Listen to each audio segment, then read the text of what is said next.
ашып қарап отырып кеше жазғандар.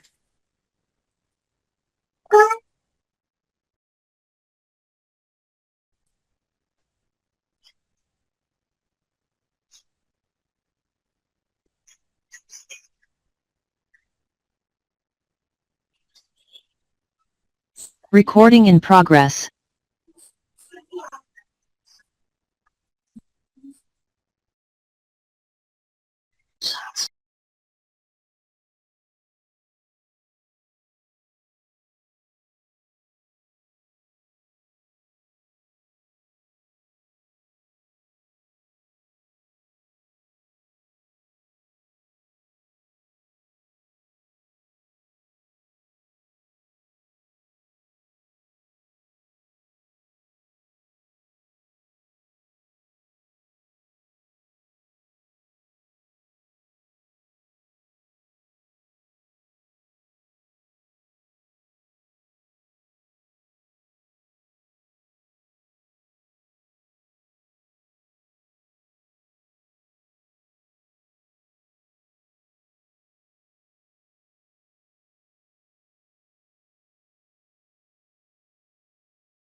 Recording in progress. Әртістер тыңдап отырсыздар ғой да? 71 адам отыр, экранды ашып отырыңыздаршы. Тыңдап отырмыз. Мен скрин жасайын деп едім. Барлығыңыз ашыңыздаршы.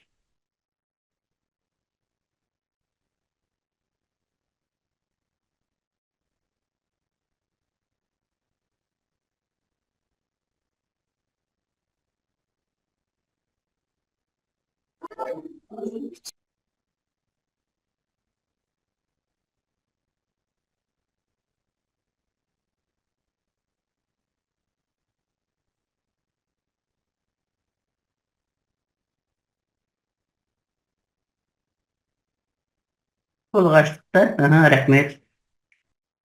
Асел, ашып жіберіңізші бетіңізді. Асел деген атпен шығып тұрған әріптес.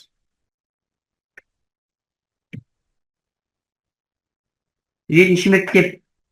Радмира Әжгалиева. Отырыңыз орныңызға. 14 Pro деген кім екен? Сізде экрандашыңыз. Әсер аша қойыңызшы экранды. Айдай аша қойыңыз экранды. Әріптестер, тезірек уақыт алмайық. Радмира, орныңызға отырыңыз.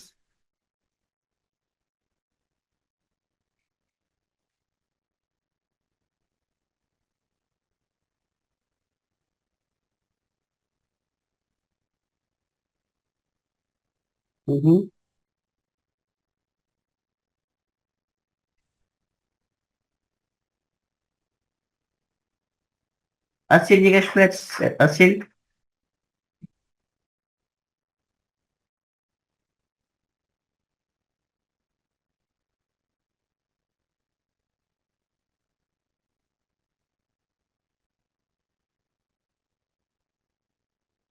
Жақсы, әріптестер.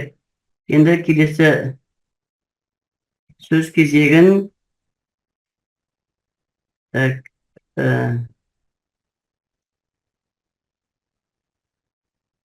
институт аға оқытушысы Қорғанбаева Ардақ Қуанышқызына береміз, әріптестер. Менен аға оқытушы өзінің іс тәжірибесімен бөлісіп, бағыт бағдар беретін болады.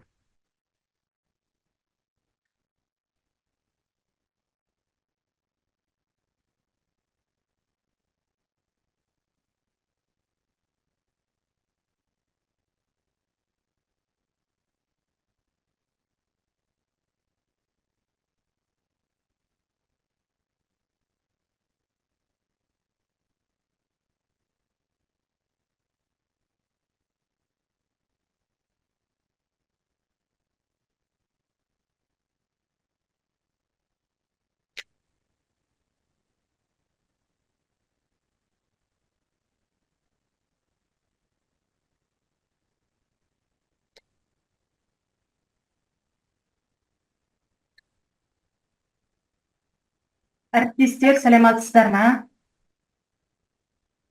Мен презентациям көрініп тұр ма сіздерге, әріптестер? Жоқ, көрінбейді. Көрініп тұрған жоқ. Көрініп тұрған жоқ. Жақсы.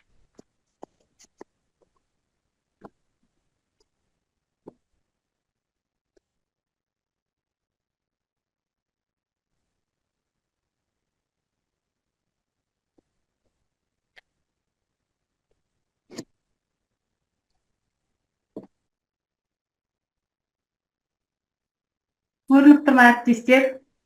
Иә. Рахмет.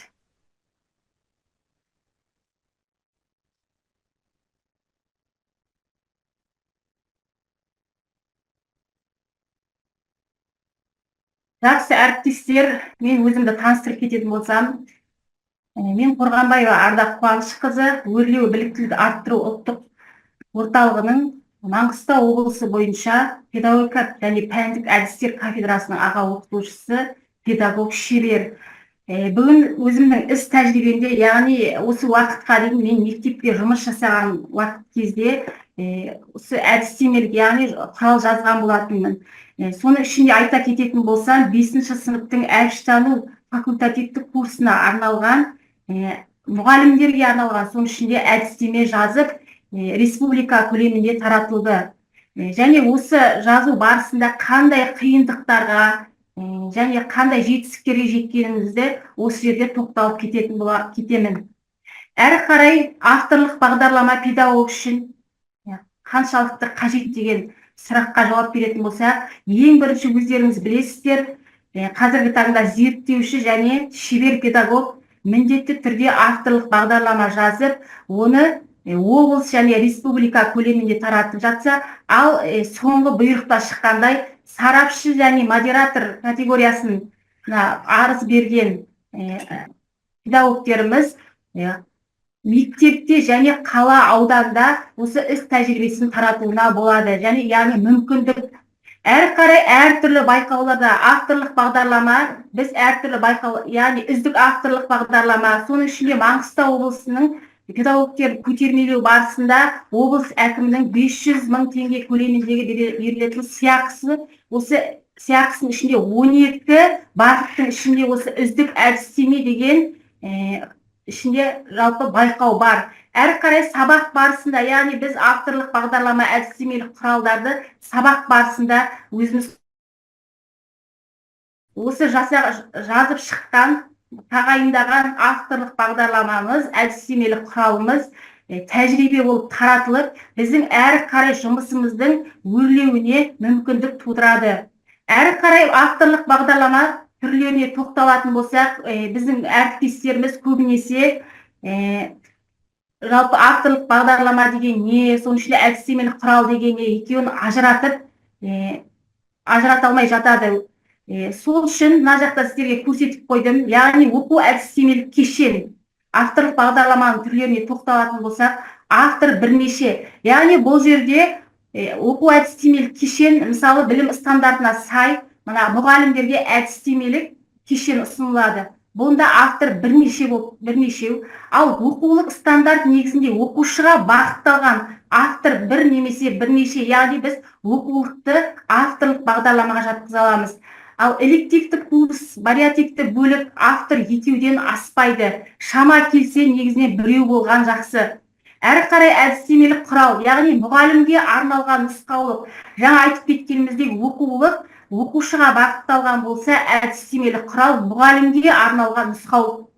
Оның ішінде кімдер жаза алады осы әдістемелік құралды? Тренерлер, әдіскер, практик мұғалімдер. Сонымен қатар айтып кететін, Қазақстан Республикасының білім туралы заңына сәйкес білім беру жүйесінде оқу әдістемелік және ғылыми әдістемелік жұмысты ұйымдастырудың бірі педагогтердің инновациялық педагогикалық тәжірибелерін, яғни авторлық бағдарламалар зерделеу және тарату деп көрсетілген. Педагогтерді аттестаттау қағидалары мен шарттарына сәйкес педагог зерттеуші немесе педагог шебер біліктілік санатына қойылатын талаптардың бірі республикалық оқу әдістемелік кеңес ұсынған оқу әдістемелік кешендерді немесе бағдарламаларды, әдістемелік материалдарды әзірлейді және тәжірибеге енгізеді деп көрсетілген. Жалпы авторлық бағдарлама, оқу бағдарламасы жалпы білім беру стандартына сай оқу пәнінің білім беру мазмұнын анықтайтын, мемлекеттік білім беру стандартының негізінде жасалатын, нәтижесі тұлғаны дамытуға бағытталған, педагогикалық құндылық пен жаңалықтардан хабардар ететін авторлық педагогикалық шығармашылық іс. Педагогтың ұзақ мерзімде жинаған тәжірибесінің нәтижесінде ойлап тапқан пәннің оқу бағдарламасы. Белгілі бір педагогикалық проблеманы шешуге бағытталған жаңа әдістеме немесе технология, авторлық бағдарлама дегеніміз. Әрі қарай Алтынсарин академиясының бекіткен авторлық бағдарламаны әзірлеудің 10 негізгі қадамына тоқталатын болсақ, ең бірінші қажеттілікті анықтау. Яғни осы біздің дайындайтын, бекіттіретін әдістемелік құралымыз, авторлық бағдарламамыз қаншалықты білім саласында, сол өңірде, мектепте қажетті. Әрі қарай соған зерттеу жүргізу, жобасын талқылау, сол жобаны мектепте іске асыру, апробациядан өткізу. Бұл белгілі бір, мысалы, облыс көлемінде 3 мектепте, не болмаса республикадағы аймақтардағы мектептерде апробациядан өткізу. Әрі қарай бағалау және толықтыру, іске асыру және мониторинг жүргізу. Яғни осы біз бағдарлама арқылы қандай жетістікке жеттік жасау барысында тиімділігін бағалау, ақпаратты тарату, үздіксіз жетілдіру. Яғни біз осы авторлық бағдарламаны бекітіп қолымызға алғаннан кейін әрі қарайда осы бағдарламамен жұмыс жасап соны таратуымыз керек. Әрі қарай бағдарламаны жасау барысында біз нормативтік құжаттарға сүйеніп жасаймыз. Яғни Қазақстан Республикасының білім туралы заңы, Қазақстан Республикасы педагог мәртебесі туралы заңы, Қазақстан Республикасында білім беруді және ғылымды дамытудың 2020-2025 жылдарға арналған мемлекеттік бағдарламасына сүйеніп жасаймыз. Негізінен жалпы әзірлеу әдісі бойынша авторлық бағдарлама 3 деңгейге бөлінеді. Бейімделген, комбинаторлық, радикалды. Яғни бұрыннан бар әзірлемені бейімдеуге байланысты бұл бейімделген болып есептеледі. Яғни бұрыннан бар, мысалы біздер оқулықты қайтадан бейімдесек, мана қайтадан әзірлеп, бейімдеп барып осыны бейімделген дейміз. Ал екіншісі танымал әдістер мен бағдарлама комбинациясы, бұл комбинаторлық деп айтылады. Яғни танымал әдістер бағдарлама комбинациясы, бағдарламаға сәйкес, осы мысалы жаңартылған білім бағдарламасын ала отырып, әрқарай сол әдістерді түрлендіре отырып, өзінің идеясын қосып, авторлық бағдарлама жазуды комбинаторлық деп атаймыз. Радикалды бұл пән мазмұнын түбегейлі жаңартуды көздейді. Яғни білесіздер өздеріңіз 2017 жылы жаңартылған білім беру мазмұны біздің білім беру саласына енді. Бұл яғни радикалды бұл есептеледі. Әрі қарай авторлық бағдарламаны дайындауда жаңашылдық деңгейі бойынша 3 деңгейге бөліп қарастыруымызға болады. Бірінші педагогикалық инновация. Мұғалім бұрыннан бар әдістемені мектебі мен сыныбына бейімдейді. Яғни бұл жеңіл деңгей. Көбіне бұл мектептерде өздерінің шығармашылық бағытта жұмыс жасап жүрген тақырыптар бойынша әріптестеріміз осыны мектептеріне енгізеді. Яғни соны мектеп ішінде бекітіп таратылады. Әрі қарай педагогикалық өнертабыс, яғни педагог бұрыннан бар бірнеше бағдарламаны құрастырып, жаңа бағдарлама жасайды. Әрі қарай педагогикалық жаңашылдық тың идея ұсынады. Бұл әрине біздің республика көлемінде таратылған іс тәжірибелердің ішінде кездеседі. Оны қазір сіздерге осы жұмысымның соңында көрсетіп кетемін. Әрі қарай авторлық бағдарламаны жалпы жасаудың алдында сіз әріптес өзіңізге мынадай сұрақтар қоя аласыз. Бағдарламаның мәні неде? Яғни менің осы жасаудағы мәні неде? Оны жүзеге асыруда нәтижесі қандай болады? Авторлық бағдарламаның жаңашылдығы неде? Авторлық идея білім алушылардың шынайы қажеттілігіне, қызығушылықтары мен нәтижесіне сәйкес келе ме? Қандай пайда береді? Ұйымда, аймақта, елімізде қажеттілік бар ма? Тиісті жағдай жасалған ба? Енді осы орайда өзімнің іс тәжірибемнен айта кетсем, әріптестер, бізде әбіштану факультативтік курсы 2006 жылдан бері Маңғыстау облысында жүргізіліп келе жатыр. Бірақ өкінішке орай тек қана хрестоматия бар, әдістемелік құрал, мұғалімдерге көмекші құрал жоқ. Жазушының шығармалары өте күрделі. Сол үшін біз әріптестеріміз Ағниязова Рыскүл, Саржанова Күнімгүл және мен Қорғанбаева Ардақ және Валентина Әбдіқалық әріптесіміз бірігіп, біз 5-ші, 6-шы, 7-ші сыныпқа арналған әбіштану факультативтік курсының әдістемелік бірінші оқулығын жазған болатынбыз.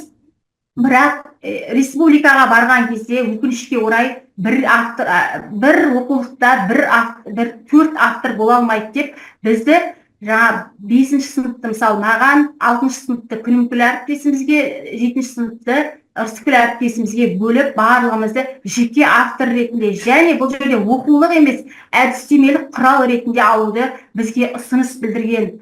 Және соның нәтижесінде біз республикадағы сараптама орталықпен үнемі тығыз байланыста болғандықтан біздің жұмысымыз биылғы оқу жылында бекітілді. Әрі қарай оны жүзеге асыруда нәтижесі қандай болды? Мысалы, әбіштануды біз бұрыннан бері сабақ барысында факультатив курста беріп келе жатырмыз. Осының нәтижесінде біз оқушыларымыз республикалық әбіштану байқауларына қатыстырдық және өзіміз әртүрлі конференцияларда, республикалық, облыстық конференцияларда, жиындарда Әбіш Кекілбаев шығармалары бойынша іс тәжірибемізді тараттық және газет журналдарда, яғни бұқаралық ақпарат құралдарында, телеарналарда біз өзіміздің іс тәжірибемізді таныта білдік. Осының нәтижесінде жаңа айтып кеткенімдей, нәтиже қандай болады? Яғни оқушыны біз шынайы қызықтыра аламыз да, білім алушыны. Біз осылайша бір тоқтамға келіп, яғни әдістемелік құрал жазуды қолға алған болатынбыз.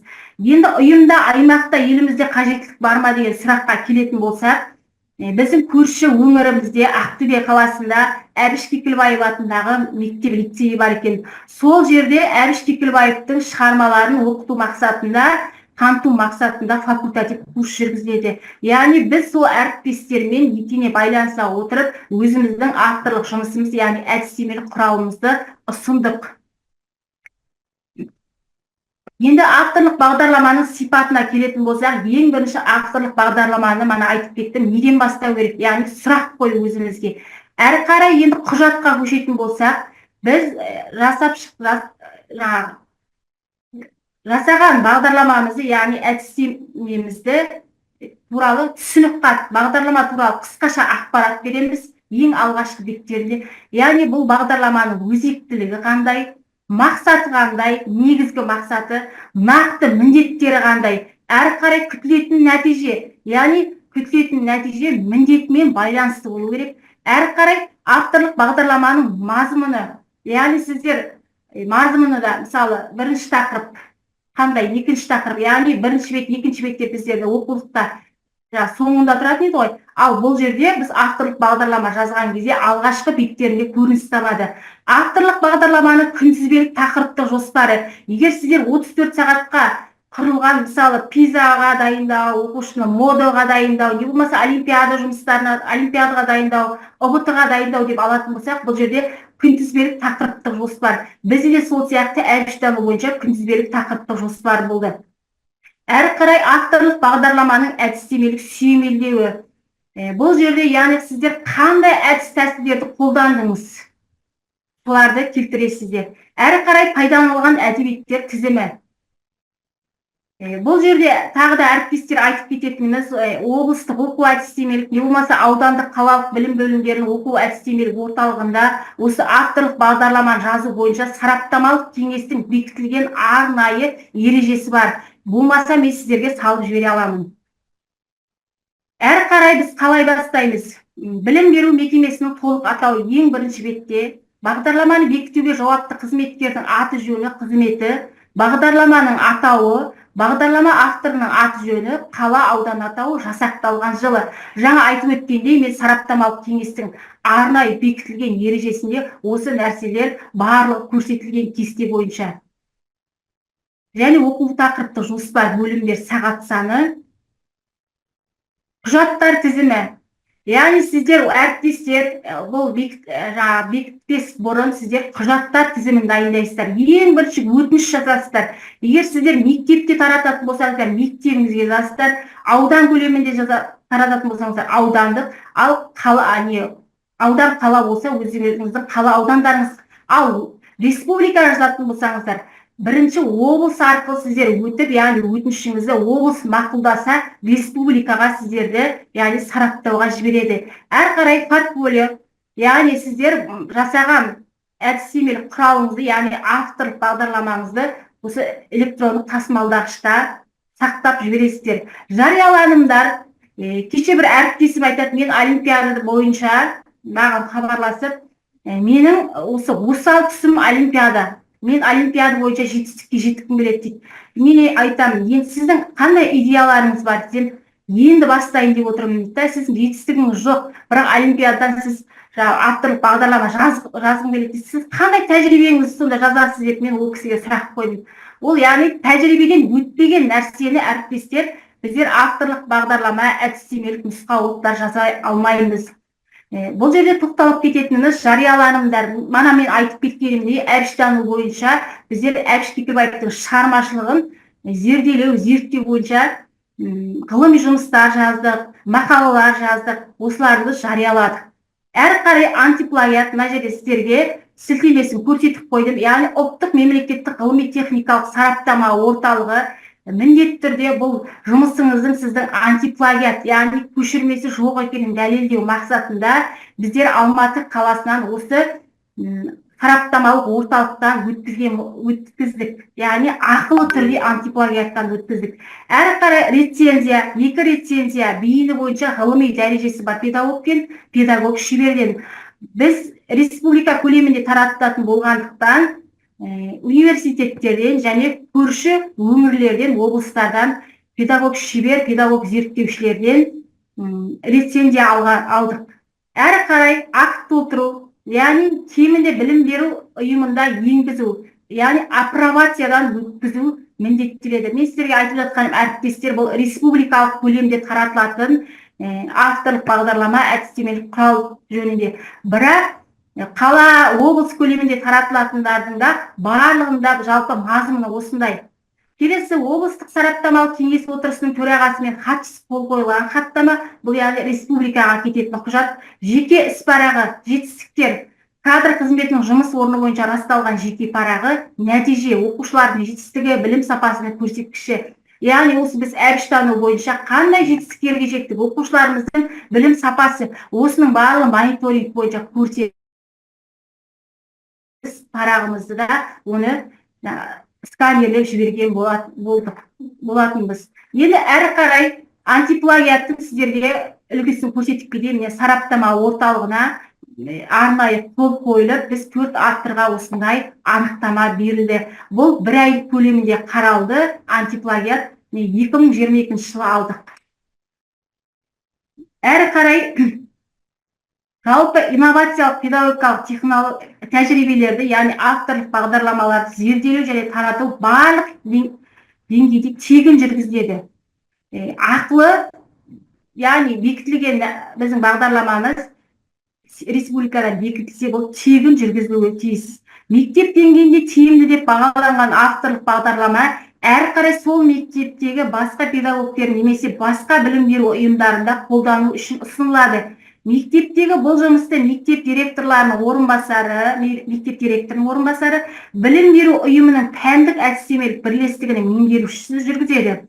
Аудандық, қалалық немесе облыстық әдістемелік кеңесте тиімділігін анықталған авторлық бағдарламалар сәйкесінше сол өңірдегі барлық педагогтер мен білім беру ұйымдарына енгізу үшін таратылады.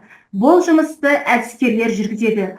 Облыс деңгейінде оң қорытындалған жұмыстарды бұдан әрі республикалық оқу әдістемелік кеңеске ұсынады. Республикалық оқу әдістемелік кеңесте мақұлданған педагогтердің авторлық бағдарламалары барлық республикаға жалпылауға болатынын білдіреді.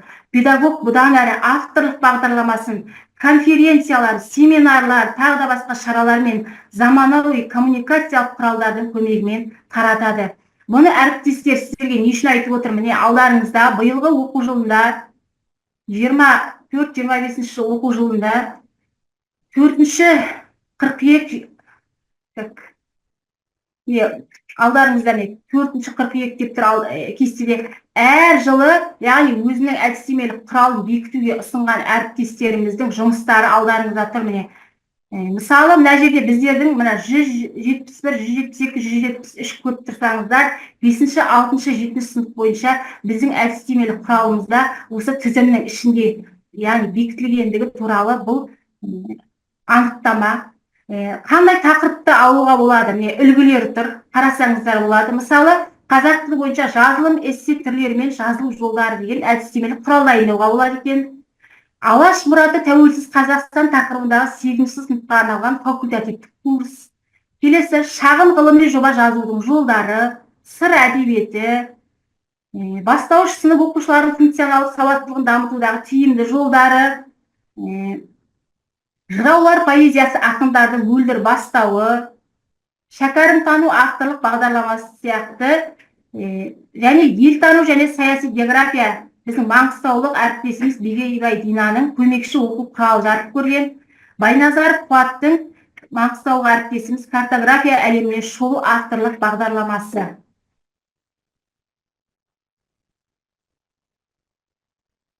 Және біздердің бекітілгендігі туралы анықтамамыз, қорытынды ең соңында сараптамалық кеңес республикадан төрағасының қолымен бекітіліп, мөрленіп, бізге осылайша келіп, яғни әрі қарай іс тәжірибемізді таратуға болады. Сіздер де облыс көлемінде осылай бекіттіріп, яғни сараптамалық кеңестер облыс көлемінде, қала, аудан көлемінде және мектебіңізде осылай бекітіп тарата аласыздар әріптестер. Әрі қарай смарт қағидаты бойынша, мысалы, әріптестер біз сабағымызда жалпы мақсатпен жүреміз. Соны смарт қағидатына айналдыратын болсақ, мысалы, мен қазақ тілінен оқылым дағдысын қалыптастыру тақырыбында авторлық бағдарлама, яғни элективті курс жазамын. Әрі қарай өлшемдік нәтижелерді бағалауға болады. 8 сыныптың қазақ тілі пәнінен 20-30 беттік авторлық бағдарлама жазады. Қол жеткізуге болады шынайы, яғни оқылым дағдысын қалыптастыруда мәтінмен жұмыс жасау арқылы функционалдық сауаттылығын арттыруда қолданылады әріптестеріміз. Педагогтер тәжірибе барысында пиза мода сабақ барысында қолдана алады, егер қазақ тілін оқылым дағдысын қалыптастыру тақырыбында авторлық бағдарлама жазатын болса әріптесіміз, яғни біз уақыт шектеулі мерзімі 4 айда жазып шығуымызға болады екен. Сіздерге бұны үлгі ретінде көрсетіп отырмын. Яғни сіздер қандай да бір нәрсе бастасаңыздар, жұмыс смарт қағидатымен жасауға болады. Менің осылайша таныстырылымым өз мәресіне жетті. Егер осы авторлық бағдарлама әдістемелік құрал бойынша сұрақтарыңыз болса, әріптестер, сөз сіздерде. Қайырлы күн. Менің есімім Айымгүл. Естілмей 25 жатыр дауысыңыз. Даусым естілмей тұр ма? Енді естілді ма? Жақындап сөйлейсіз бе? Қайырлы күн. Менің есімім Айымгүл, 25 мектеп Ақтау қаласынан. Сіз негізінен тақырыбыңыз бұл авторлық бағдарламаны қалай жазу тәсілі де үйретіп жатырсыз. Мен себебі басталып кеткесін қосылып отырмын да.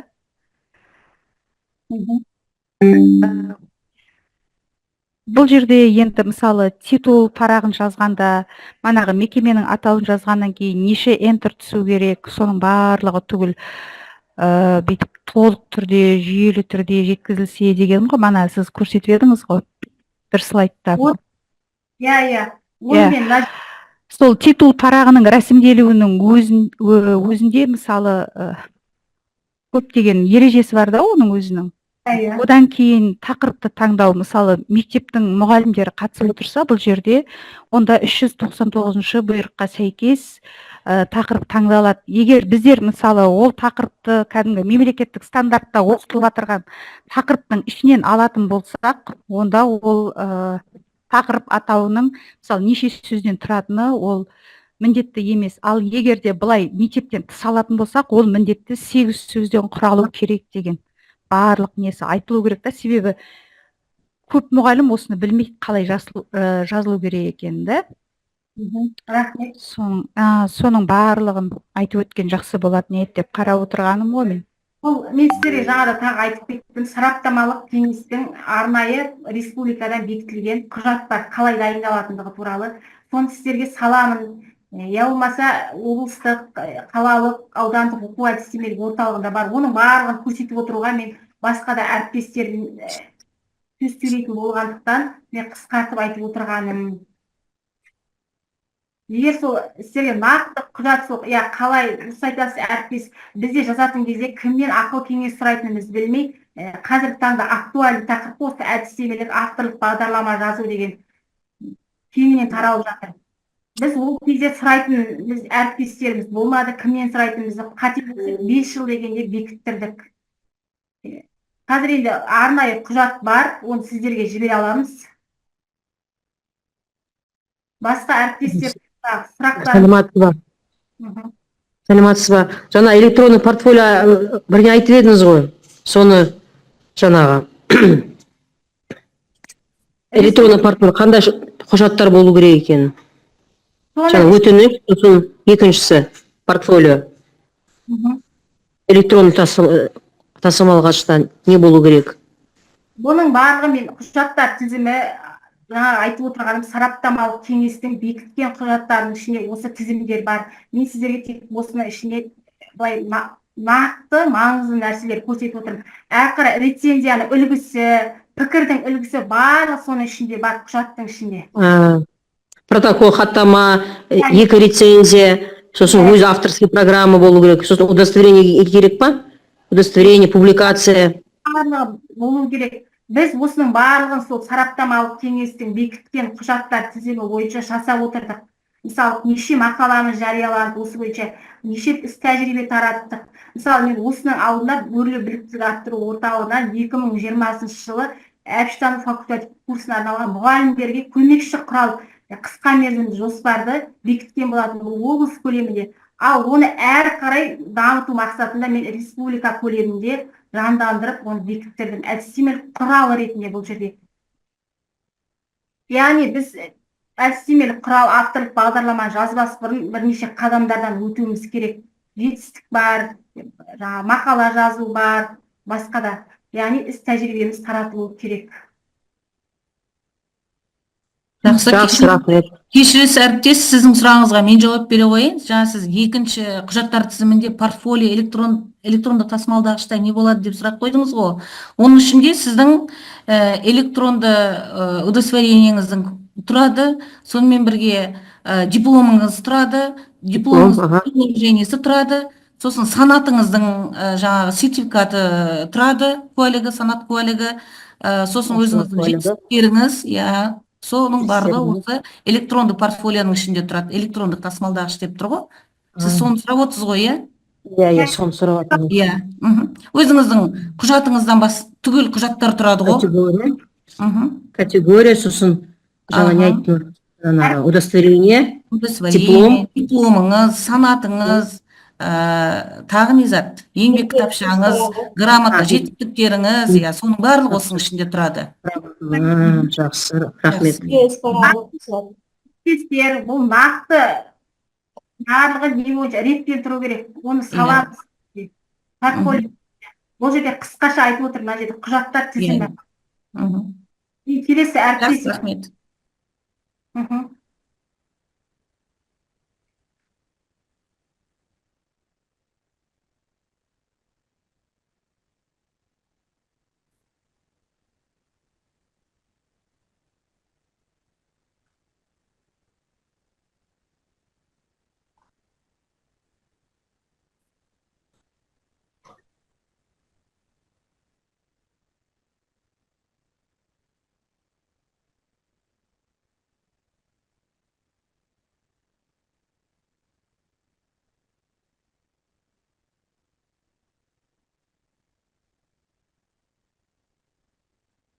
Әріптестер, саламатсыз ба? Келесі спикер мен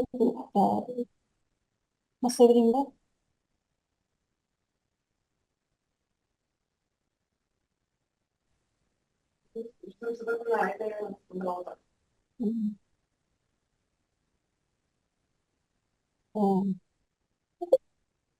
Саламатсыздар ма, әріптестер? Мен аты-жөнім Диханова Жизель, мен мамандырылған IT лицейдің математика пәні мұғалімімін.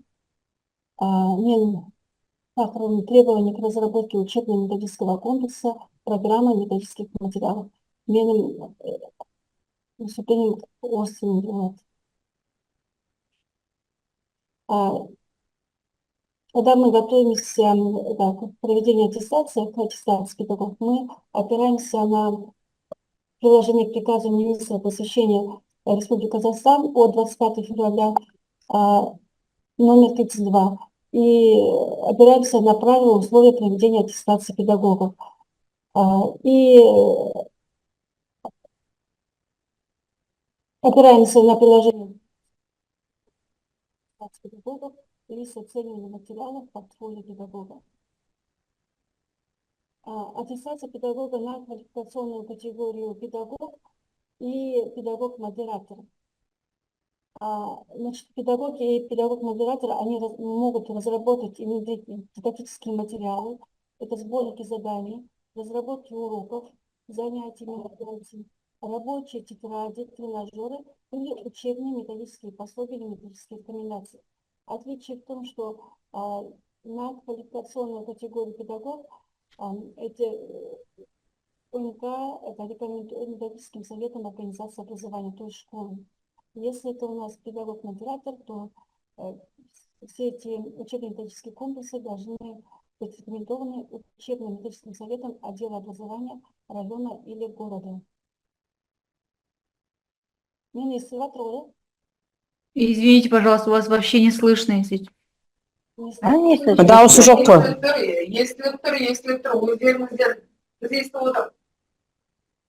Но нам не слышно же. Аттестация педагога на квалификационную категорию педагог-исследователь.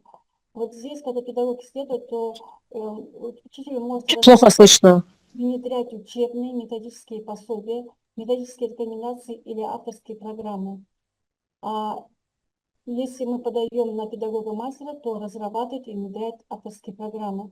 И те учебные методические комплексы должен быть рекомендован учебно-методическим советом при управлении образованием республики или Республиканским учебно-методическим советом при уполномоченном органе в области образования.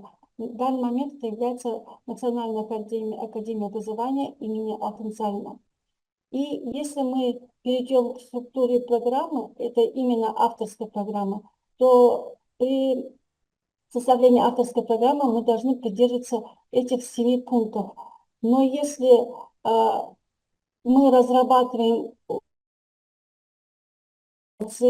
или мы разрабатываем просто дидактические материалы, сборники заданий, здесь у нас нет никаких ограничений. Здесь, допустим, учителя, то, что они в течение года наработали свои дидактические материалы, какие-нибудь разработки, ПСП каждого урока или какие-нибудь тренажеры, они там все это могут собрать, какие-то дидактические материалы. И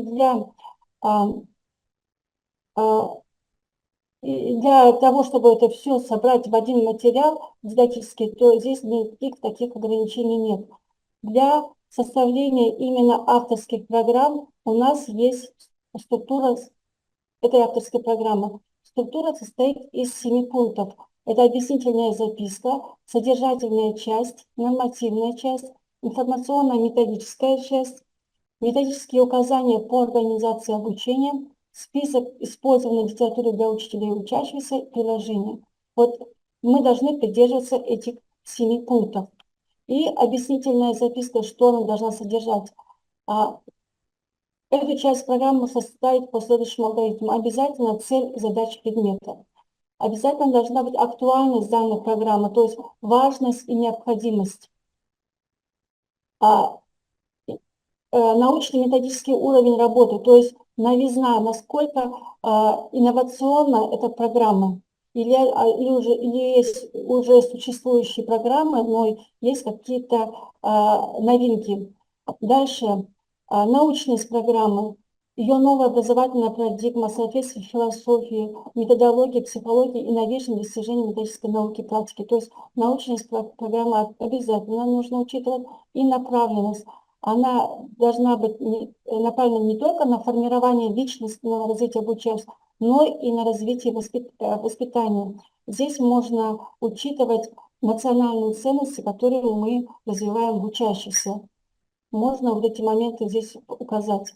Содержательная часть. Вот самая главная часть, это в этой части мы должны, это основное это содержание, мы должны показать, выделять главы и темы, показ полноты, последовательности содержательных структур, являющимся ведущими для данной программы. То есть содержательная часть является самой главной этой авторской программы. Если рассматривать нормативную часть, то при составлении программы лективного курса большое значение имеет тематический план, разделенный на четверти в году. И обязательно показать, как будет оцениваться учебная работа учеников. Желательно, можно разделить это содержание на модули, разделы, темы, указать количество часов по каждому из них. И показать, какие виды работ будут выполнены при каждой изучении, при каждой теме. И здесь было бы это интересно, это было бы изюминкой, это бы зацепило, допустим, экспертов, если иметь творческие, экспериментальные, проектные, учебные, исследовательские задачи различного уровня. Но это будет фишкой этой программы. Информационная методическая часть. В этой части определяется степень достижения, то есть достижения ожидаемых актуальных результатов и как это будет измеряться. Это все нужно показать в этой 4 части. Методические указания по организации обучения. Здесь это методические указания включают в себя основные части содержания каждой главы или темы, описание методов, способов организации учебного процесса, формы проведения занятий, методические материалы. И список использованной литературы. И смотрите, когда мы составляем авторскую программу, авторская программа не должна быть более 20 страниц. Авторская программа до 20 страниц. Но если у нас есть какие-то дополнительные дидактические материалы, если у нас есть КСП к каждому уроку, то их можно ввести в эту программу как приложение, а количество страниц с приложением не ограничено. То есть здесь никаких ограничений уже нет. Вот так. Второй можно? Второй. Самое главное, у нас должно быть, самая главная содержательная часть, вот эти все 6 пунктов, они должны до 20 страниц содержать материала. Второй можно? Второй. Можно? Скриншот делаю. Мгм. Да. Спасибо. А слайд бересіз бе потом? Я берем уже. Хорошо. Мгм. И еще раз хотела сказать, что если у нас учителя, вот, молодые учителя, то, конечно, не надо начинать сразу с авторской программы, лучше начинать разрабатывать дидактические материалы, их распространять в пределах школы, в пределах города, а потом постепенно, уже когда набирается материал, можно будет уже собрать в авторскую программу. То есть сразу начинать с авторской программы очень сложно. Почему? Потому что нужны большой наработанный материал нужен. На голом месте авторскую программу тоже не создать. Ана енді несі бар ма бұның дидактический материалдың ішінде не болу керек, қанша бет болу керек, сондайлар. Именно на дидактические материалы нет никаких ограничений. Просто сборники заданий, разработки уроков. Здесь структура, она свободная. Ну, можно придерживаться как авторская программа, например, допустим, объяснительную, содержательную, но там таких ограничений должно быть 20 страниц. Или просто можно придерживаться этой же структуры, но здесь уже больше свободы, таких прям этих рамок нет. Ага, рахмет. А қымызлардан істеуге бола ма сабақ жоспары? Болады. Да? То есть қымыжаларды сіз не істейсіз, допустим, бір жылға қымыжаны жинақтайсыз, соны, допустим, дидактический мұғалімдерге методическая рекомендация қылып таратасыз. И соны постепенно оны автор бағдарламаға үлкейтуге болады. Өте жақсы, рахмет. Мысалы, сборник задание дайындадық. Соның дейді, енді біз қалаға өткізу үшін міндетті түрде рецензия, антиплагиат тапсыруымыз керек па? Қалаға ма? Мына жерде Сандыгүл Мұратовна бар. Сандыгүл Мұратовна, сіз қалай жауап бересіз? Саламатсыз ба? Жалпы ол дейтін сараптама республикадан бекітілген құжат болғаннан кейін барлық түгел талапқа сай орындауға тиіспіз. Біздерден себебі облыс солай талап етеді. Бұнда рецензия болғанда бар ғой, осы мысалы қала ішіне тапсыратынбыз, біз қала мұғалімдерінен алсақ бола ма? Или міндетті түрде облыстан керек? Жоқ, енді қараңыз, ол жерде сізден 2 рецензия талап етеді. Біреуі зерттеуші шебер педагогтан, сол пәніңіз, бағытыңыз бойынша. Мысалы, біздерден де әртүрлі қызметкерлер бар ғой. Сосын екінші рецензия міндетті түрде университеттерде жұмыс жасайтын, манағы профессор, кандидат наук, доктор наук, сол кісілерден аласыз, ол міндетті. Зерттеушінікі міндетті түрде басқа өңірдікі болуы тиіс. Ол енді сол заң талабын біздер орындауымыз керек. Егер де сіздің мысалы құжатыңыз талапқа сай болып, қала көлемінде бекітіліп, мысалы облысқа ұсынған жағдайда, бізден облыс соны талап етеді ғой. Ол сіз өзіңізге шектеу қоймауыңыз керексіз ғой, мысалы дейтін, сіздің жұмысыңыз қазіргі таңда сіз сарапшыны алып атқан кезде, мысалы бізден бекітіліп кететін болса, арғарата біз облысқа ұсынылып, ол зат облыстан барып, мысалы өз деңгейінде бағаланып келген жағдайда, я болмаса кері қайтарылып, жөндеу жұмыстарынан өткізіліп, қайтадан манаға жіберілсін дегенде, сіздің ол ертеңгі күні зерттеушіңізге керекті дүние болып шығуы мүмкін, да?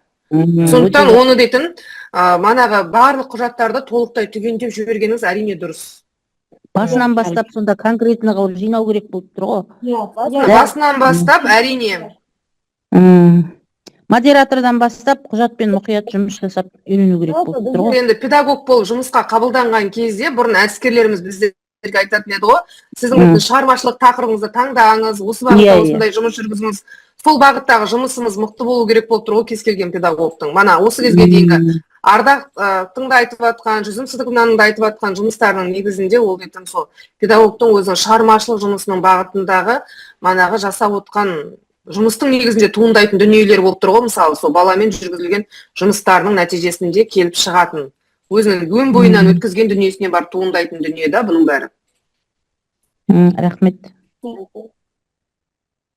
Кешіріңіз, әдістемелік құралға мысалға факультативтік жоспар жасап жаңа дайындауға болады ма? Факультатив сабақ ретінде. Элективный курс болады ғой да онда. Рұқсат па сондай болуға, жасауға? Болады ол енді элективный курс ол кішкене ол Күрделірек болады да? күрделі болады. Иә, күрделі болады. Қиындау болады, иә. Да. Жаңа КМЖ оңай сияқты модераторға. Я, Да? или, допустим, не обязательно КМЖ, допустим, без математик болса, за математик болса, это функционал сатылыққа, әр тақырыпқа функционал сатылыққа есеп арнап шығарса болады. Допустим, Қыбы да? не обязательно, допустим, жаңа көрдік қой, по русский язык, функциональная грамотность на уроках русского языка. На каждое задание можно придумать, на каждый урок придумать одно задание по функциональной грамотности. И, пожалуйста, уже от все сабаққа, от все так, это тапсырма дайын болса, уже дидактика материал болып шығады. Антиплагиат сұрай ма модераторға да? Енді айтып отырмыз ғой, егер де сіз жұмысыңыз өтіп жатса, ары қарай облысқа өтіп жатса, ол кезде антиплагиат бәрі керек болады. Сондықтан өзіңізге шектеулер қоймаңыз, полностью дайындап тапсырасыз. Портфолио полностью электронды түрінде тапсырасыз. Рахмет, күшті түсіндім, иә. Әріптестер, сұрақтарыңыз бар ма?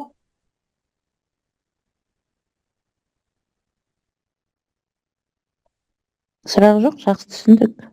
Рахмет, Олар. Назарларыңыз. Рахмет, шыға берейік па? Рахмет сізге. Келесі біздің докладчигіміз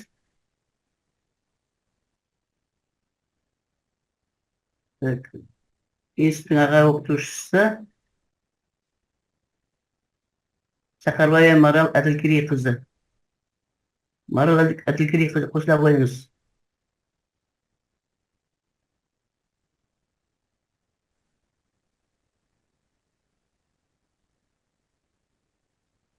Саламатсыздар ма?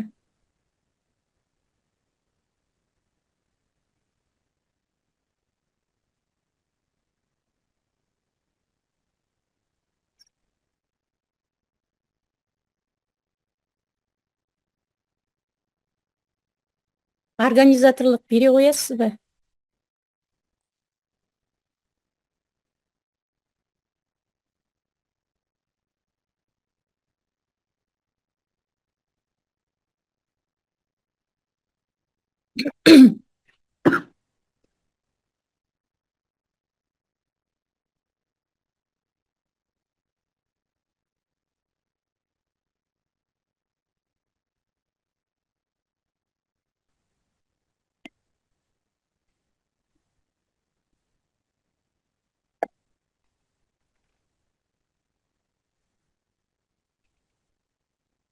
Көрініп тұр ма? Естер. Даусым естіліп тұр ма? Саламатсыздар ма? Иә, естіп. Анық естіліп тұр, жақсы. Экран неге қап-қара болып тұр? Екен қара болып кетті.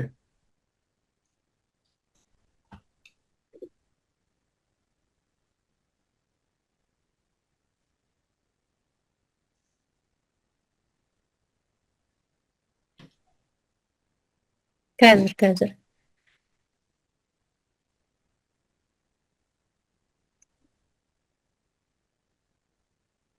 Не болды?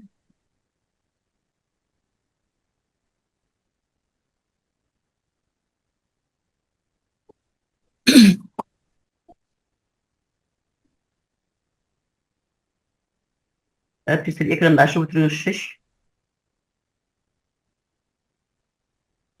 Ашып отырыңызшы.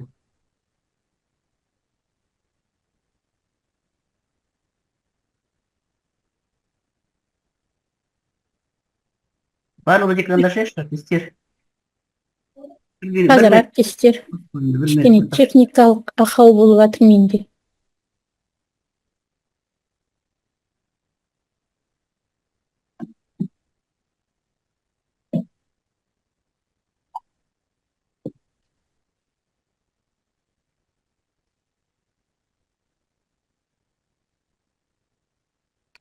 Толық болмай тұрмыз. Жүсімбайды, Гүлжан, Айнұр, Сәндігүл қоста қойыңызшы. Мені қосайын. Бір минутта қоста қойыңыздар. Сосын айырасыздар. Бір минутта қоста қойыңыздар. Гүлшат, 19 минут Хайруллина.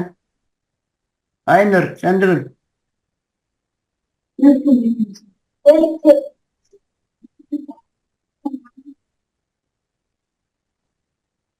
Айнұр қосылыңызшы. Сәндігүл.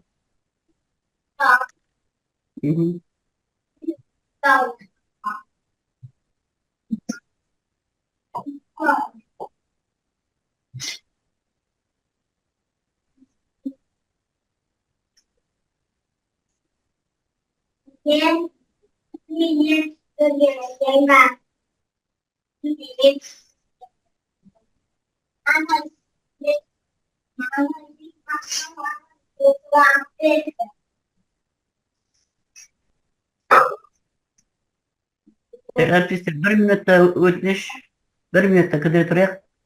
Иә, қазір.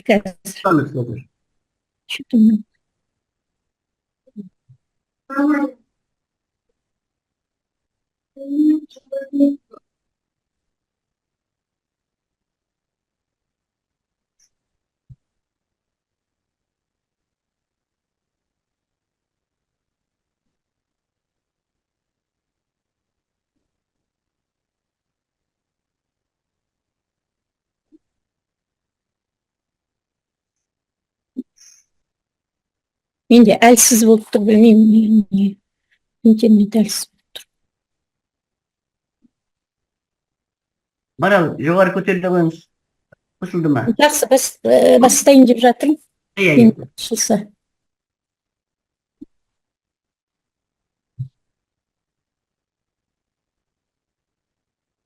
Так, менің тақырыбым әдістемелік материалдарды әзірлеу және қолдану деп аталады. Көрініп тұр ғой, иә, әріптестер?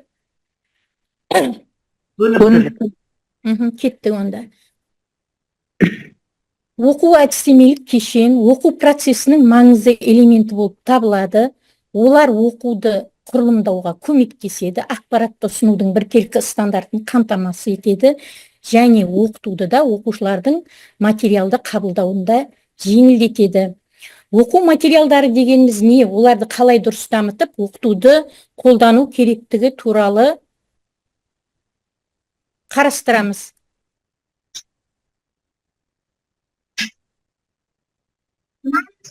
Мақсатымыз білім беру саласындағы мамандарға, әдіскерлерге, мұғалімдерге жеке іс тәжірибесін жүйелеп, қағаз бетіне түсіріп, оқу әдістемелік басылым ретінде әзірлеуіне жол көрсету, нұсқау беру.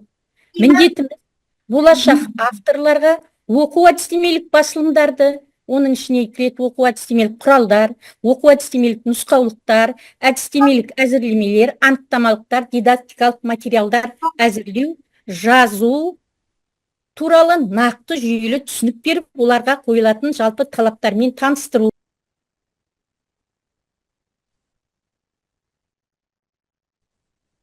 Өздеріңіз білесіздер, оқу әдістемелік басылым бізде қарастырылады. Бірінші оқу әдістемелік құралдан, әдістемелік нұсқаулықтан, әдістемелік әзірлемеден, сосын әдістемелік жинақтан тұрады. Ал оқу тәжірибелік бұл практикумдар, есептер жинағы, жаттығулар, жинақтар енді пәніңізге қарай бөліне береді. Жинақтар, жұмыс дәптерлері, тағы басқалар. Және де дидактикалық материалдардан, сіздердің қосымша қолданатын, және хрестоматиялардан тұрады екен. Ал оқу анықтамалық бұл терминологиялық сөздіктер, түсіндірме сөздіктер және тағы басқа анықтамалықтардан тұрады.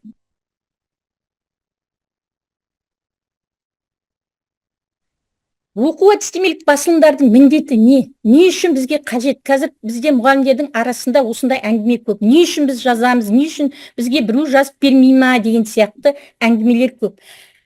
Сондықтан бұл мәселенің басын ашып алу үшін осы оқу әдістемелік басылымның міндетін түсіну керекпіз. Бұл жаңашыл әдістемелермен, инновациялық стратегиялармен, әдіс тәсілдермен бөлісу мұғалімдердің бір-біріменен, білім беру бағдарламаларында белгіленген оқу мақсаттары, оларға қол жеткізу жолдарын түсіндіру, түсіну. Үшінші, оқушылардың сыни ойлау қабілеті мен зерттеушілік дағдыларын дамытуға ықпал ететін оқу материалдарын ұсыну. Яғни,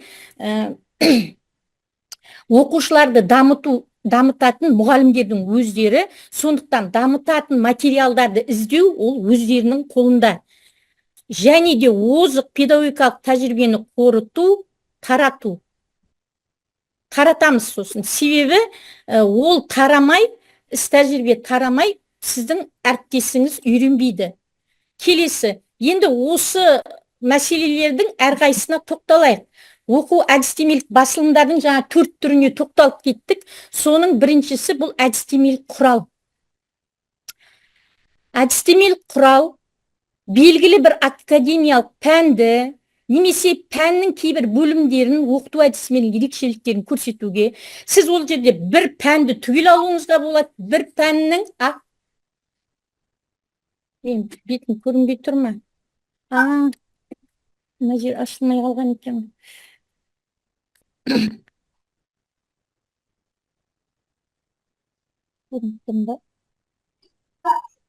Яғни сіз бұл жерде бір пәнді аласыз, немесе бір пәннің ішіндегі бір бөлімді, бір тақырыпты алу мүмкіндігіңіз бар.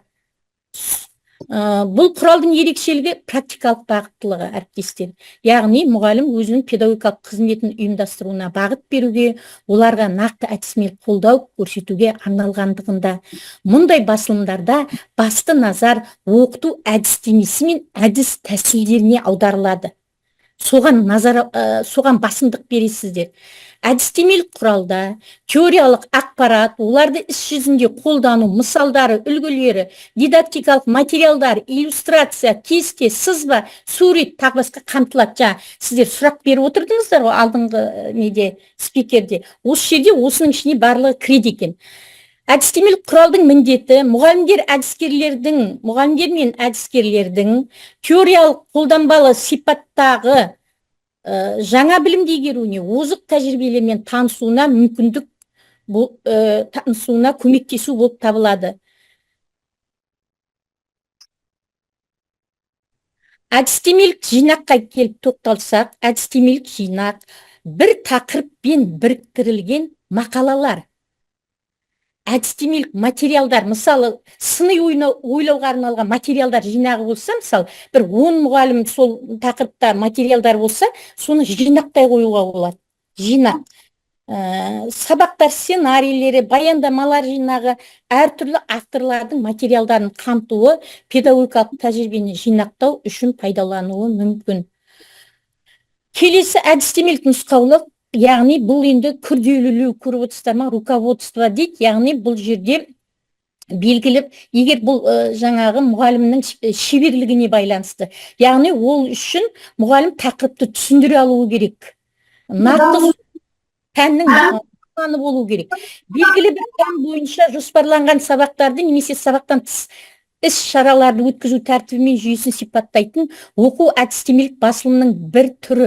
Әдістемелік нұсқаулықта оқытудың озық тәжірибелерін зерттеу негізінде жасалған бір немесе бірнеше жеке әдістемелердің ұтымды ерекшеліктерін ашуға назар аударылады. Әдістемелік нұсқаулықтың міндетті түрде белгілі бір әдістемені немесе технологияны тәжірибеде көрнекі бейнелейтін бір немесе бірнеше нақты сабақтарды көрсету, немесе іс-шараларды ұйымдастыру, немесе өткізу туралы ұсыныстардан тұрады. Теориялық ақпарат тек қарастырылатын мәселе бойынша автордың көзқарасын негіздеу және растау үшін қолданылады. Яғни автордың көзқарасы болуы керек.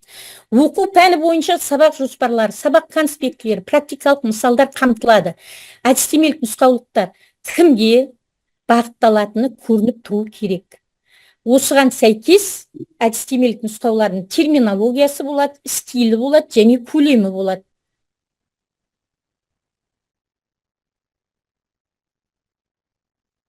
Келесі әдістемелік әзірлеме, разработка, белгілі бір сабақты, соның ішінде бір бөлімді алуыңызға болады, белгілі бір тақырыпты алуыңызға болады, түрі мен мақсатына қарай өтілетін сабақтар топтамасын алуыңызға болады, немесе іс-шара деп отырғанын түсініп отырсыз ғой, иә, іс-шаралар деп айтып отырғанымыз тәрбие сағаттары басқа. Өткізуге көмектесетін материалдар мен әдіс тәсілдер ұсынылатын, оның орындалу барысындағы іс-әрекеттердің реттілігі сипатталатын және оны ұйымдастыруға байланысты нұсқаулар берілетін оқу әдістемелік басылым. Әдістемелік әзірлеме, іс-шаралардың сценарийлерін, сабақ жоспарларын, сондай-ақ диагностикалық материалдар пакетін және оларды пайдалану жөніндегі нұсқаулықтарды, шығармашылық тапсырма, сызба, суреттерді қамтиды. Енді жаңа оқу басылымдарын айттық қой. Ой, кешіріңіздер.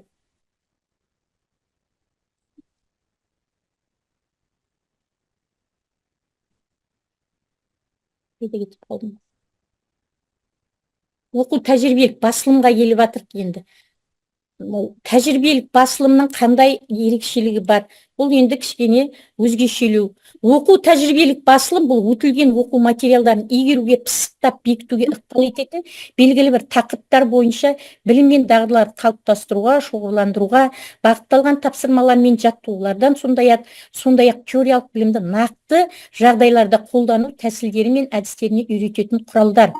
Бұларға нелер жатады? Яғни практикумдер, дидактикалық материалдар мен хрестоматиялар. Яғни бұл жерде сіз бұны кімге арнап жатырсыз? Бұны оқушыға арнап жатырсыз. Жаңағы алдыңғыны бұл әріптестеріңізге арнасаңыздар, бұлар оқушылар, аудиториясы оқушылар.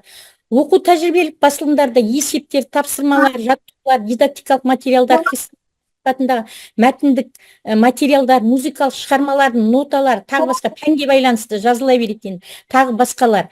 Қажет болған жағдайда әдістемелік көмек көрсету мақсатында әр тапсырма түріне, енді мысалы сіз есептерді беріп қойсаңыз, астына оны шығарылу жолдары, тәртібі, нұсқаулықтар, тағы басқалар берілу керек. Тек қана жаңағы сол жинақ тұрмау керек, есептеп тұрмау керек. Астында оның қалай орындалатыны түсіндірілу керек. Сонымен бірге зертханалық практикалық жұмыстардың жинағы, есептер, енді бәрін оқымай-ақ қояйын, әріптестер түсінікті ғой, иә? Жұмыс дәптерлері, дидактикалық материалдар, хрестоматиялар, осылардың барлығы оқу тәжірибелік басылымға жатады екен. Енді мына жерде жұмыс дәптерін жасасаңыз, егер сіз, онда сіздер андай балаға жеңілдетіп, клеткілермен, мысалы, ұяшықтарға жаза қоятын сызбалар сызып қойып, мына жерге жазыңыз, толтырыңыз, аяқтаңыз, көп нүктенің орнын жаңағы толтырыңыз деген сияқты сіз нұсқаулықтар беріп отырасыздар ол жерде. Сондай хрестоматияларда ол хрестоматиялар әдеби, көркем, ғылыми, тарихи болып бөлінеді ғой. Соларға байланысты сізде оны үзінділер келіп, аяғын аяқтату сияқты тағы бір өзіңіз тапсырмаларды ойластыруыңызға болады. Енді оқу анықтамалық үшінші түрі бұл оқу анықтамалық басылым дедік қой. Бұл оқу анықтамалық басылым, бұл терминологиялық сөздіктер құрастыруыңызға болады. Мысалы, жаратылыстану бағытында, биологияда мысалы терминдер өте көп. Мысалы, оқушылардан сұрап қалған кезде олар білмей қалуы мүмкін. Сондықтан қол астында тұруға, мысалы, әріптестеріңізге таратуыңызға болады осы терминологиялық сөздіктерді жасап, түсіндірме сөздіктер жасап ұсынуларыңызға болады. Және анықтамалықтар ұсынуыңызға болады. Жаңағы алгебра пәні бойынша анықтамалар деген сияқты. Анықтамалық кітап таңдамалы оқуға арналған, яғни оны тез оңай қарап шығуға, өзіңізге қажетті ақпаратты табуға мүмкіндік беретіндей болу керек. Егер оқушыларға арналса, ол қызықты болып, жаңағындай көркемдеп жасауыңызға болады.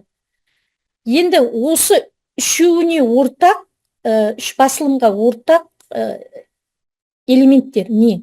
Бұл мұқабасы болу керек, титулдық беті болу керек, аңдатпа жазылған титулдың келесі беті болу керек, мазмұны бұл кіріспе негізгі бөлім қорытындыдан тұратынын білесіздер, және пайдаланған әдебиеттер, және қажет болса сізде қосымшалар болады.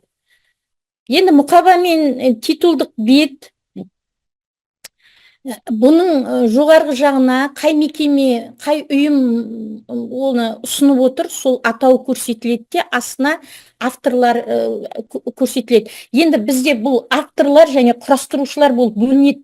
Енді мысалы жаңа көрдіңіздер ғой, мысалы анықтамалықтар ол автор емес. Ол автор болмайды. Автор қай кезде болады? Ол автор өзі бір теорияларға сүйене отырып, өзі жасаған кезде ол автор болады да. Ал егер құрастыратын жағдайда, мысалы жаңағы құрал нелерге, жинақтарда, мысалы, ол құрастырушы болады. Себебі ол тек құрастырып қойды. Сосын бірнеше автор болады, бірнеше құрастырушы болады. Ортаңғы бөлігінің ортасында жұмыстың атауы мен басылым түрі, әдістемелік әзірлеменің аты, әдістемелік нұсқаулық, солар жазылады. Жұмыстың атауы үлкен әріптермен, бас әріптермен, басылым түрі алғашқы әрпі үлкен, қалғандар кіші әріптермен жазылады.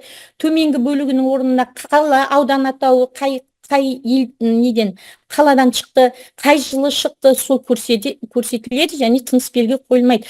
Тақырыптан кейін көп әріптестеріміз нүкте қойып қояды, сондай тыныс белгілерге өте сақ болу керек. Тырнақша қалып қояды тақырыпты ең бірінші беттеріне. Енді титулдық беттің теріс жағында басылым туралы толық мәлімет келтіріліп, ол белгілі бір тәртіп бойынша жұмыстың атауы, басылым түрі, автор, құрастырушылардың тегі, аты жөндерінің бірінші әріптері, басылым орны, басылымның жарық көрген жылы, бет саны көрсетіліп, төменірек 3-4 сөйлемнен қысқаша аңдатпа, яғни аннотация беріледі. Мысалы, мына жерде бір үзінді көрсетіліп тұр сол. Аңдатпа, аннотация, жұмыстың не туралы және кімге арналғандығы туралы қысқаша айтылады, аудиториясы көрсетіліп, қандай көмек бере алатындығы, қолдану аясы туралы беріледі. Яғни бұны қазір көп жағдайда, кейбір жағдайларда талап бойынша сіз оны бере аласыз, кей жағдайда 3 тілде, 2 тілде деген сияқты. Енді мазмұнын білесіздер, жұмыс мазмұны кіріспе, негізгі бөлім қорытынды болып аяқталады ғой. Енді жұмыс мазмұны бойынша бұл жерде бөлімдер болып, тараулар болып бөлінуі мүмкін. Ол сіздің берейін деп отырған, ұсынайын деп отырған ақпаратыңызға байланысты бөлімдер. Мысалы, ол бірінші бөлім, 3 бөлім болуы мүмкін, 2 бөлім болуы мүмкін, 4 бөлім болуы мүмкін, немесе тарау, немесе бөлім дейміз ғой. Оның ішінде кейде тақырыпшалар болуы мүмкін, егер ұзақ болып кеткен жағдайда. Себебі ұзақ болып кетпеу керек, себебі ол оқырманды жалықтырып жіберуі мүмкін. Сондықтан оқырманды қызықтыру үшін сіз оны бөлімшелерге немесе шағын тақырыпшаларға бөліп, аттарын қойып, жаңағы тақырыптарын қойып берсеңіздер кішкене қызығырақ болады. Тарау немесе бөлім санын автордың өзі анықтайды. Так, кіріспеде не айтылады? Осы сіздің ұсынып отырған басылымның өзектілігі неде? Не себепті сіз осыны ұсынып отырсыз? Не себепті? Қандай жағдайда ұсынып отырсыз деген сияқты. Сосын автордың алға қойған мақсаты көрсетіледі. Сосын міндетті түрде басқа бір осындай сіз өзіңіз ұсынып отырсыз ғой. Сіз осы жерде өзіңіздің нені көрсетуіңіз керексіз. Басқа да ақпараттарды бұл туралы білетіндігіңізді көрсетуіңіз керексіздер. Мысалы, мынандай осы менің ұсынып отырған Гүлжапа, қалайсың?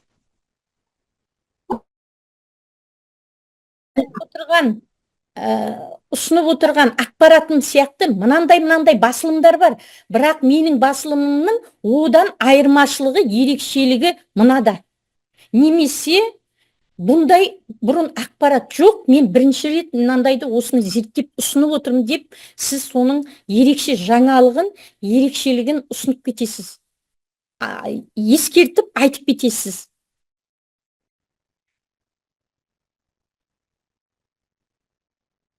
түсінікті ғой әріптестер.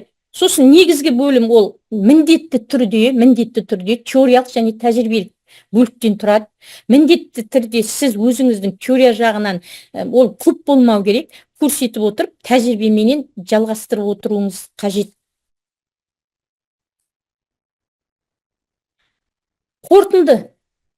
Қорытындыда енді негізгі түйінді тұжырымыңыз, яғни қорыта келе осындай мәселені мен қарастырдым, яғни осы мәселе маңызды екен, оның маңыздылығы мынадай екен деген сияқты сіз өзіңіздің ұсынысыңызбен жаңалығыңызды қорытындылап айтып бекітесіз.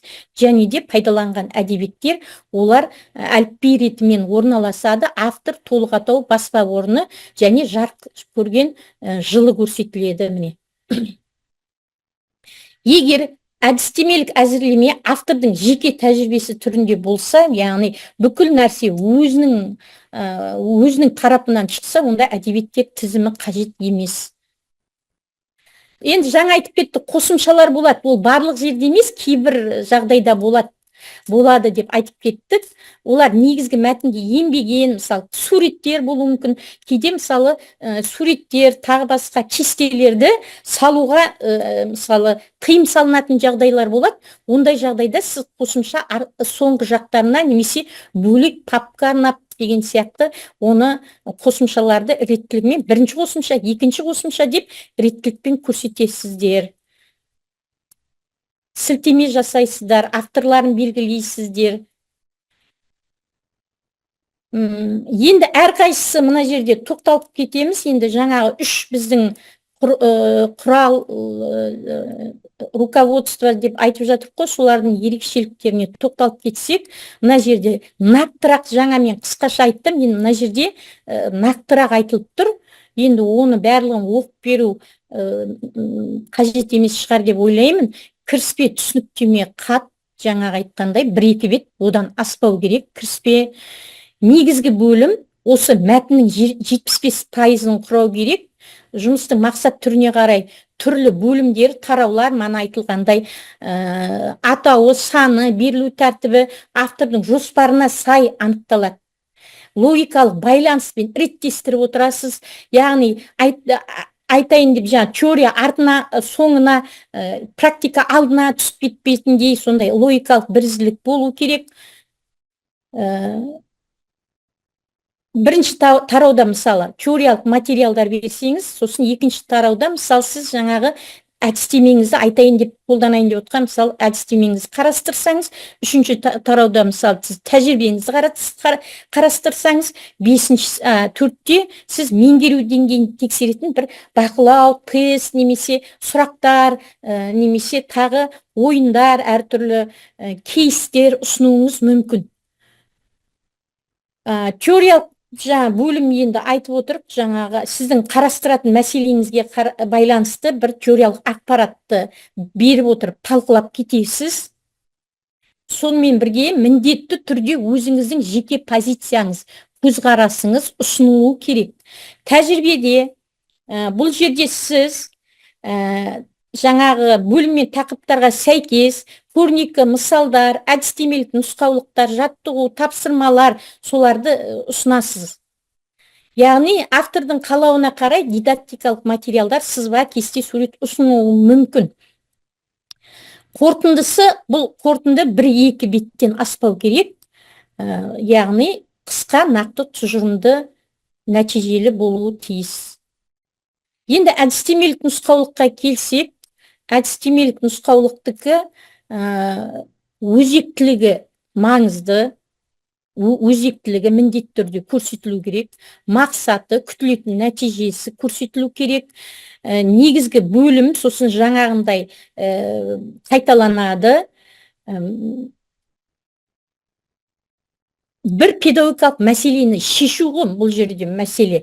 Соны шешу кезінде сіз өзіңіздің әдіс тәсілімен шешесіз бе, оны тағы немен шешесіз, соның барлығын ұсынасыз. Содан кейін мысал үшін айтайық, не істеу керек ол үшін, қалай жасау керек, сосын жеке тәжірибеңіз. реттілігі осылай кетеді. Ұйымдастыру, өткізу барысында арналған кеңес беру, сосын сол бойынша өткізілген бір шараңыз болса, жаңа айтып отырған мәселең, соны көрсету, сосын оны ұйымдастыру кезеңдері, материалдық техникалық құрал жабдықтары, тағы басқалар ұсынылады. Мұндай жұмыстарды ұйымдастырып өткізу барысында кездесетін кемшіліктер мен қателіктерді міндетті түрде ескертіп, мынандай жақтары болуы керек деп тәжірибеге сүйене отырып айтып кету керек. Пайдаланған әдебиеттер әліпби ретімен, дереккөздер рәсімдеу ретімен ұсынылады. Сосын қосымшалар берілсе, олар реттілікпен, мысалы сабақтар болса, іс-шаралар болса, олар сценарийлар болса, солар содан кейін тесттер, шығармашылық тапсырмалар, сосын нұсқаулықтар, ойындар, байқаулар, сұрақтар, сөйтіп ретіменен ең соңында мұрағаттан алынған мысалы көшірмелер, солар ретімен кетеді. Фотосуреттер деген сияқты. Енді соңғы әдістемелік әзірлеме құрылымының ерекшелігі бұл әзірлемелердің кіріспе немесе түсінік қатында сабақ топтамаларының немесе іс-шаралардың мақсаттары қолданылатын, құрал жабдықтар мен материалдар тізімі беріледі, мақсатты аудиториясы көрсетіледі. Негізгі бөлімде әрбір сабақтың немесе іс-шараны өткізу барысы сипатталып, оқу материалдарының берілу тәртібі ұсынылып, жұмысты ұйымдастыруға және қорытынды шығаруға арналған әдістемелік нұсқаулықтар беріледі. Әдістемелік әзірлемелер құрылымның компоненті, мысалы жаңағы айтқандай сабақ немесе іс-шараның тақырыбы, оның мақсаты, ұйымдастыру, өткізу әдістемесі, яғни рет-ретімен жаңа кезең, уақыт, мақсат, уақыт, әр кезеңге қатысты жоспарланатын жұмыстары, өзін-өзі бақылауға немесе бағалауға арналған сұрақтар берілуі мүмкін. Қорытындысында қысқаша нақты тұжырымдар күтілетін нәтижелер көрсетіледі. Әдістемелік әзірлеменің соңында пайдаланған әдебиеттер тізімі қосымшалар беріледі. Қосымшалар құрамында түрлі дидактикалық материалдар берілуі болуы да мүмкін.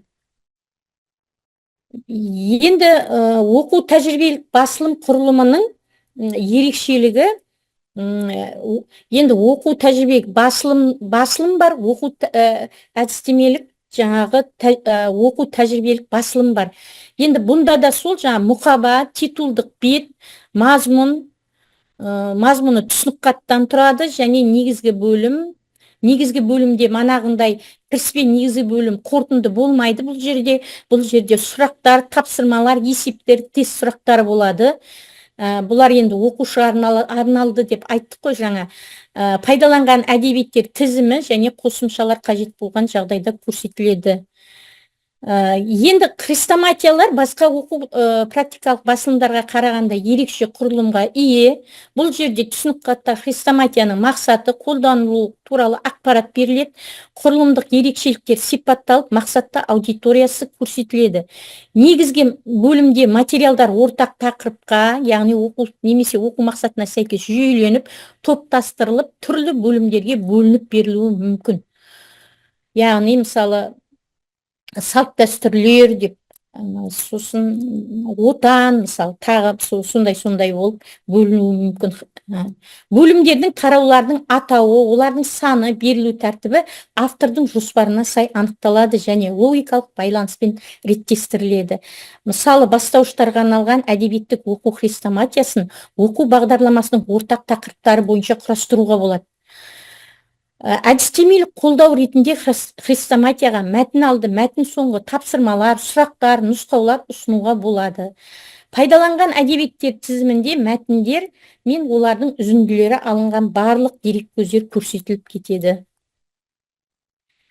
Енді жалпы осы бүкіл оқу әдістемелік басылымдарға қойылатын жалпы талаптар не дегенде, бұл өзектілігі мен жаңалығы. Міндетті түрде жаңа, міндетті түрде өзекті болу керек. Практикалық маңыздылығы болу керек, практикамен байланысты болу керек. Енді мына жерден сіздер оқып аларсыздар. және ғылымилығы болу керек, сенімді, шынайы және ғылымның соңғы жетістіктеріне сәйкес болу керек. Сабақтастығы, яғни бөлімдердің ішіндегі тақырыптардың бір-бірімен байланысты, жаңағы шиыршық әдісі дейді ғой, сол шиыршық әдіспен келуі, жүйелі болу керек, сабақтастық болу керек, ретті бірізді болу керек, және тілі сақталуы керек, пәнге байланысты академиялық тіл сақталу керек. Шетелдік сөздер өте көп, шамадан тыс жүктеуге болмайды, және баяндау тілінің жүйелі болу керек. Тұжырым қағидалардың логикалық дәйектілігі сақталып, грамматикалық, стилистикалық, орфографиялық, пунктуациялық нормалар сақталуы тиіс. Және материалдардың мазмұны мен ұсынылуы фактілерге негізделу керек. Ақпараттылығы, мазмұндылығы сақталу керек. Яғни оқушылардың танымдық кең ауқымды дағдыларын дамытатындай тапсырмалар болу керек. Және қате болмау керек, дәл, қысқа болу керек. Тапсырмаларды, сабақтарды бөлім, тарау, абзац, сондай-ақ кесте, сурет, фигура, басқа да элементтер нөмірленіп, реттілікпен көрсетіліп тұру керек. Әсіресе суреттер қойып қойғанда бірінші сурет астына жазып кетіп, жаңағыдай ол нені білдіретіндігі көрсетілу керек. Әртүрлі материалдар, кесте, диаграмма, инфографика бәрі қолданылуы орынды болу керек. Енді айта кететін, сонымен бірге біздің әріптестердің барлығы оқу әдістемелік басылымды бастайын деп жатыр. Енді ертең бізде осындай оқу әдістемелік басылымдар көбейеді. Енді көбейген кезде бізде плагиат жұмыстар көбеюде заңды. Сондықтан оқу әдістемелік әдебиеттерді әзірлеушілердің көпшілігі дереккөзден алынған мәтіндік материал, сызба, кесте, оның авторларына міндетті түрде сілтеме жасап отыру керек. Сондықтан авторлық құқық дегенді сақтауымыз керек. 2014 жылғы 3 шілдедегі 226 Қазақстан Республикасының қылмыстық кодексіндегі авторлық және сабақтастық құқықтарды бұзу туралы 198 бабында авторлық немесе сабақтас құқықтарды бұзу қылмыстық және қаржылық жауапкершілікке әкеп соқтыратыны ескертілгенін айтып кеткеніміз жөн. Плагиат дегеніміз не сонда? Плагиат өзін автор ретінде көрсете отырып, бөтен автордың шығармасын өз атынан ұсыну, заңсыз пайдалану. Дәйек сөздер мен басқа да ақпараттарды авторын көрсетпей, дереккөзге сілтеме бермей заңсыз пайдалану. Осы орайда әдістемелік құралдар жазып, баспаға ұсынуға ниет білдірушілерге Қазақстан Республикасының авторлық құқықты реттейтін нормативті құқықтық актілермен танысуға кеңес беріледі. Назарларыңызға рахмет, әріптестер, сұрақ бар ма?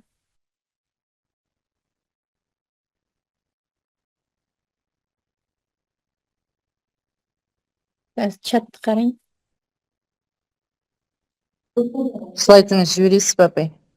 Иә, жіберемін. Жібереміз слайдтар. Oldu mu? Жақсы әріптестер, рахмет, Марала Зекериевна. Бүгінгі әдістемелік бағыттағы материалдарды әзірлеу, оны қолдану, оны қалай жазу керектігі жөніндегі бағдарлама әдістемелік материалдар қойылған талаптармен сіздерді біз мамандарымыз таныстырды. Институттағы оқытушылар бар. Өздеріңіздің араларыңыздан шыққан мамандардың IT лицейінің мұғалімі Жүзім Сыдыққызы бар. Біраз мағлұмат алған боларсыздар деп ойлаймын. Қазір мен сіздерге мына чатқа салдым. Жүзім Сыдыққызының материалын салдым. Қорғанбаева Ардақтың да материалын салдым. Қазір үшінші спикердің сілтемесін салам. Сонымен таныс боласыздар ішіндегі материалдарменен қажетті. Тағы да өздеріңіз жақында танысу үшін мәліметтерді аласыздар. Енді сіздердің тараптарыңыздан тағы да қандай сауал бар? Қандай мәселелерге көмек қажет сіздерге? Облыстық сараптаманың ережесі деген ашылмай тұр, апай. Word документ, жарайды. Оны бір қайталап қарармыз. Ашылып тұр. Қайта бір қарармыз. Ете алмай отырмыз документті. Жүктей алмай жатырмыз. Жүктелмей тұр. Неге үстін бассаңдар жүктелетін ашылып? Файл поврежден деп тұр. Поврежденный деп тұр ма? Ол сіздің компьютеріңізде шығар, бізде жүктеліп тұр. Жоқ, слайд жүктеліп тұр, ана Word. Ол да жүктеліп тұр. Менде де солай Word солай поврежден деп тұр. Жақсы, қайтадан салдатамыз қазір. Қайтадан салдатамыз. Тек қана осы Бірінші спикердің, слайдын жібересіз бе? Бірінші спикердің. Салдым. Қазір салып отырмын. Көрініп тұрған жоқ па? Дихан деген ба? Оны мана салды? Дихан авторлық бағдарлама. Салдым ғой да? Диханукі бар, иә. Енді Бірінші қыздікі жоқ қой. Ардақтікі жоқ, ардақтікі. бар ғой авторлық бағдарлама деп жібердім. Енді барып жатыр екен, ашылып жатыр екен. Енді келіп жатыр. Қазір қараймыз. Енді барып жатыр екен. Слайдтарды қайда жіберіп жатсыз? Чатқа жіберіп жатырмын. Апай, чатты жаппай тұрасыз ба? Скачать етіп алайық. Жаппай, сол үшін жіберіп жатырмын сіздерге. Жаппай мәзірге. Қазір сосын кімнің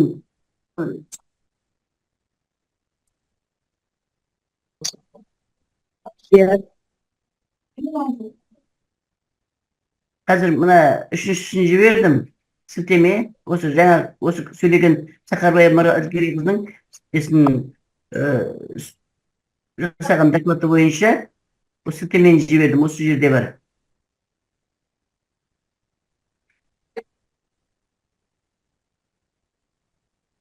Бірінші әріптеске ол кісінің презентациясын салдым, материалдарын қазір қайта салуды өтінемін.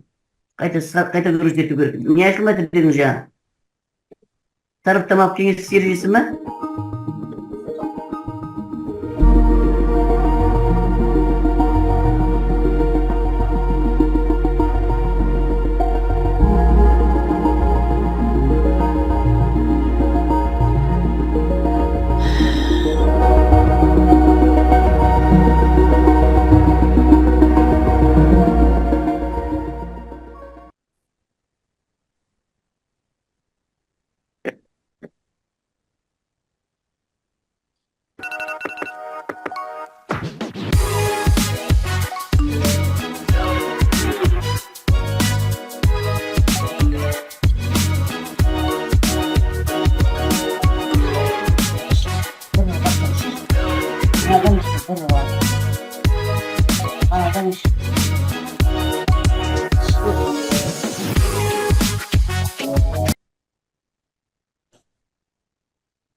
Қайырлы күн, құрметті әріптестер.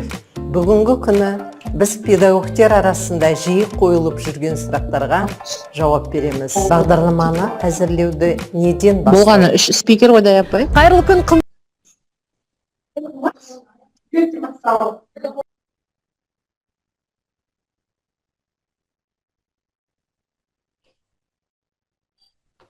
Әріптестер, бірінші спикердің материалдары ол өзінен ашылып тұр, мына жерде не болып тұрғанын білмеймін, бізден де көріліп тұр, сіздерден болмаса.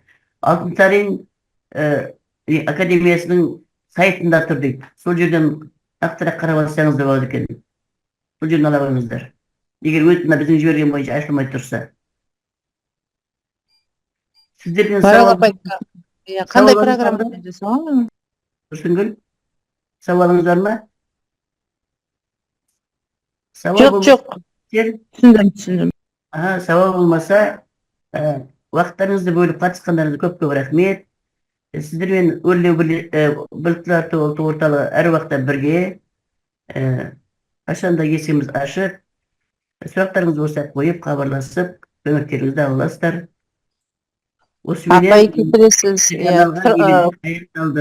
Рахмет. Курс ұйымдастырса қалай болады екен осы әдістемелік құрал жөнінде өрлеу? жастар білмейді ғой. Курста, мысалы, авторлық жаңағы жұмыстарды құрастыру жөнінде курс сұраймыз сіздерден. Bunday kurslarda әріптестер, біздер арнайы бекітілген рұқсатпен өткізіледі курстар жалпы. Енді Сұраныста ғой енді. жалпы, сұраныста, жалпы сіздердің ұсыныстарыңызды оны Жеткізіп, арнайы курс жеткізсеңіз, үкіметтен жоғары жақтан министрліктен рұқсат болып жатса, асырмай беріліп осындай деп жатса болашақта болар. Бірақ бұл жұмысты семинар ретінде өткізуімізге болады. Ақылы түрде, да? Ақылы түрде 3 күндік 24 сағаттық семинар болып. Болады ғой, қатысамыз ғой. Осылай еткізіп өтсе. Рахмет, жақсы. Сіздерге де көп рахмет. Шығармашылық табыс тілейміз. Әмин. Рахмет. Шыға берейік, да? Рахмет сіздерге де. Рахмет. Сау болыңыз. Sağ olunuzlar. Rahmet.